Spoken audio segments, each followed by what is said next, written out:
Argentina has introduced a new 10,000 peso banknote, the largest yet, but worth only around $10. The move aims to tackle problems caused by severe inflation, which is now close to 300%. The new bill will help people carry less cash and reduce the strain on banks. A 20,000 peso bill is also planned for release later this year to further tackle inflation. And now let's get more from Colin Harding. He is a freelance journalist and consultant on Latin America and the Caribbean. And he was also the former Latin America editor of The Independent. Thank you very much for being with us today. So Argentina, one of the world's highest inflation rates after more than a decade of economic stagnation and rising poverty. Now the country is under a new administration. Is this a potential turning point for real, and why? Well, I mean, that's how President Javier Milei sees things. What he says is that Argentina has been moving away from freedom for the last 150 years or more. And what he wants to do is restore the liberal spirit of the 1853 constitution, which was a very liberal constitution.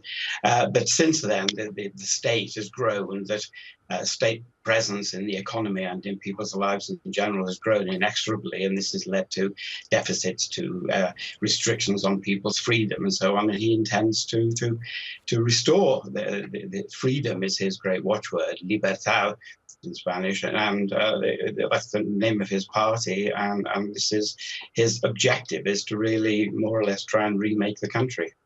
And do you think he will be successful? Because the deep-rooted cause of Argentina's economic problems, chronic inflation, many analysts argue, is public overspending and money creation, and so does he. So do you think he will be successful? And if so, how many years will it take? Well, that would be a very risky thing to try and estimate. This sort of thing has been tried before, of course. I mean, in the Pinochet regime in Chile after the 1973 coup is one example. A milder version was Margaret Thatcher's government in Britain.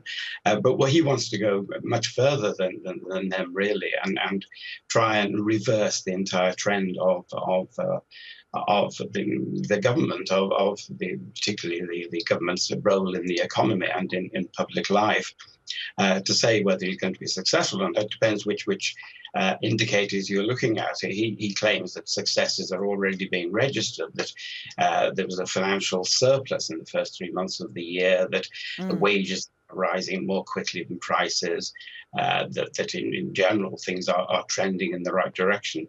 But he says himself that you can't perform miracles in economics, and things are going to take time. No miracles in economics, although Milei was very critical of some countries, such as China, in the past when it comes to his foreign policy approach. And now he's changed his view, or has really toned it down. He called China an assassin before. What are his views on foreign policy and trade? China is a very important trade partner. Indeed it is, yes. I mean, he said some pretty radical things in the past. What he claims now is that he said that it wasn't Chinese people who are assassins, murderers, but that the communism is a murderous philosophy, and communist governments are murderous regimes that have been responsible for hundreds of millions of deaths. But he has no objection, he says, to Chinese private companies doing business with Argentine private companies, and it's just as well, because there are massive Chinese investments in Argentina that have been rising rapidly in recent years in such areas as energy generation, railways, and mining, and these are going to continue. So he's really a reality check. Really, he's having to moderate his stance on that. Thank you very much for your analysis, Colin Harding. A pleasure having you with us today.